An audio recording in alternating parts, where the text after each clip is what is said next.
On a entendu dire que la masturbation est quelque chose de complètement normal. Mais jusqu'à quel point? Combien de fois par jour peut-on le faire sans être considéré comme accro? Que se passe-t-il si vous ne pouvez pas vous arrêter? Répondons à ces questions et voyons pourquoi vous devriez arrêter dès aujourd'hui cet acte qui semble normal, mais qui cache un piège pour votre vie. Avant de commencer, je voudrais m'excuser pour la couverture exagérée, mais j'avais besoin d'attirer votre attention sur ce problème du XXIe siècle qui affaiblit et nuit à nos jeunes et adultes, nous laissant sans volonté. Dans cette vidéo, vous comprendrez ce qui se passe dans notre cerveau, scientifiquement et philosophiquement, et ce que le stoïcisme peut nous apprendre sur ce vice. N'oubliez pas de vous abonner à notre chaîne et d'activer la cloche pour ne rien manquer. Maintenant, commençons. La médecine actuelle affirme clairement que la masturbation est tout à fait normale, non seulement chez les humains mais aussi chez les chiens et autres mammifères. Mais cette vision de la masturbation normale n'a pas toujours été ainsi. Dans le passé, on pensait que la masturbation était immorale, en particulier chez les hommes, car la production improductive de semences empêchait les gens de se reproduire. Dans le cas des femmes, on croyait que la masturbation pouvait les éloigner des hommes en trouvant du plaisir par elles-mêmes et sans assistance. À cette charge morale s'ajoutait la charge physique, affirmant que la masturbation causait des maladies. Il n'était donc pas conseillé de la pratiquer. Mais revenons au présent. Que savons-nous de la masturbation, surtout pour les hommes souffrant d'insomnie? Ce que l'on sait, c'est qu'elle induit le sommeil. L'Institut français de la santé et de la recherche médicale a conclu que le cerveau masculin désactive le désir sexuel après l'orgasme. Le cortex cérébral, la zone responsable de la pensée consciente, se met au repos une fois que l'homme atteint le climax. Cela, en plus de neutraliser le désir de continuer à avoir des relations sexuelles, facilite le sommeil. Par conséquent, de nombreux hommes s'endorment après une activité sexuelle. Mais quel est le problème alors? Qu'est-ce qui ne va pas? Eh bien, caché dans l'un de ces bénéfices se trouve un piège. Et si vous fréquentez cette chaîne, vous verrez de quoi je parle. La masturbation libère de la dopamine dans votre cerveau. Cette hormone est responsable de nous faire sentir mieux, en procurant calme, soulagement du stress et un sentiment de récompense. C'est causé par la dopamine, et c'est tellement agréable que certaines personnes en deviennent accros. Le manuel diagnostique et statistique des troubles mentaux a incorporé le trouble de l'hypersexualité, qui classe la masturbation excessive dans la catégorie des troubles obsessionnels compulsifs. Un autre vice qui mène à la destruction mentale et aussi familiale dans de nombreux cas.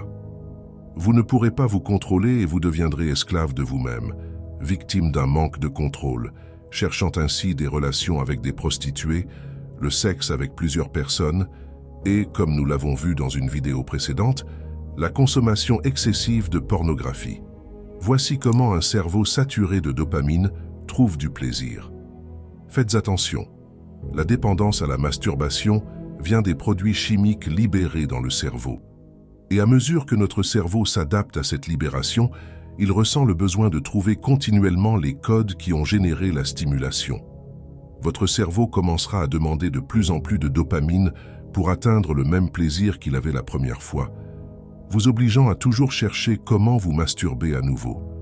Cela atteint un point exagéré lorsque votre cerveau réalise que la libération de dopamine est excessive et commence à bloquer les récepteurs pour tenter de vous arrêter. En conséquence, la personne effectue l'acte de plaisir, dans ce cas, se masturbe, mais n'obtient rien, ce qui la frustre plus qu'elle ne l'était déjà.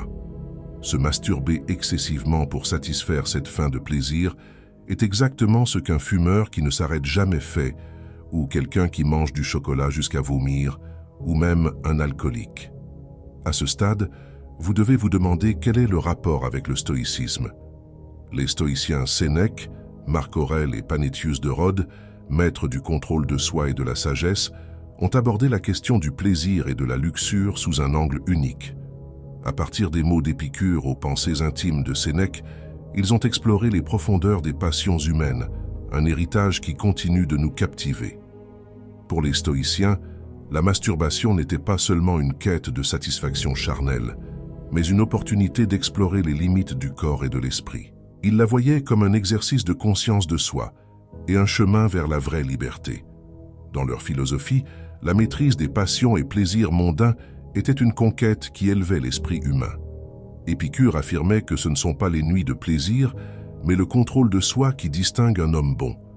Dans ce contexte, la capacité à apprécier le plaisir tout en le comprenant et en le contenant fait la différence chez quelqu'un qui a atteint un niveau supérieur de conscience de soi.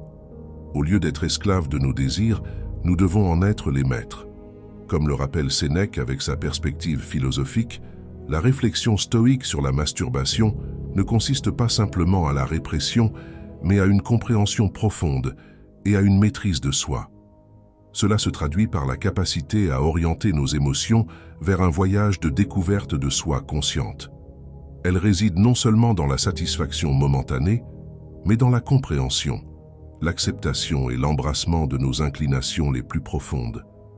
Du point de vue stoïcien, chaque action a des conséquences non seulement pour nous, mais aussi pour l'ordre naturel de l'univers.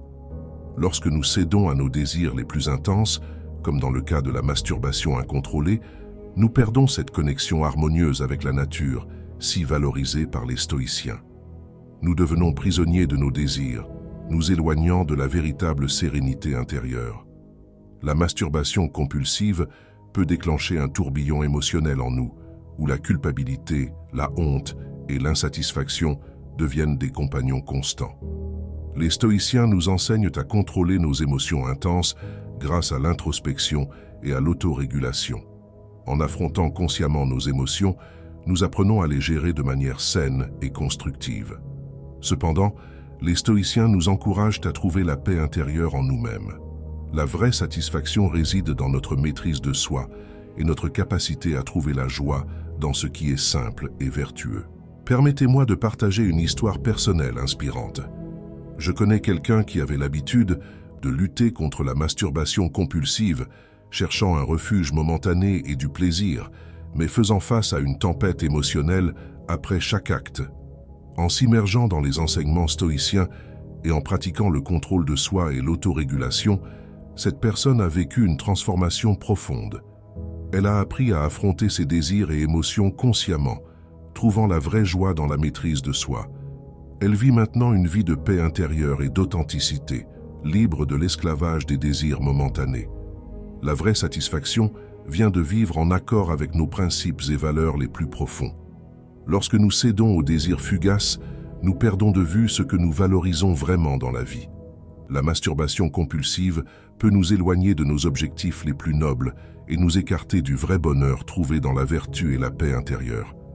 En pratiquant la méditation et la pleine conscience, nous pouvons favoriser la sérénité mentale nécessaire pour résister aux tentations et affronter nos émotions de manière saine.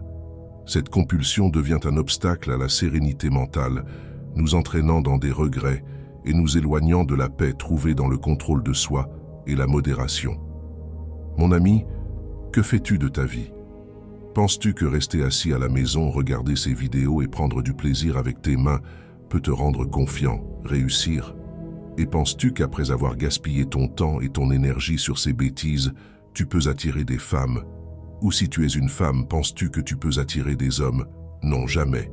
Alors mon ami, réfléchis intelligemment et je veux que tu écrives dans les commentaires « Je suis une personne puissante, j'ai le contrôle sur mon esprit. Je choisis de faire ce qui me motive, je choisis de faire ce qui m'améliore. Merci de rester avec moi. Vous pouvez aimer la vidéo et vous abonner pour en voir plus.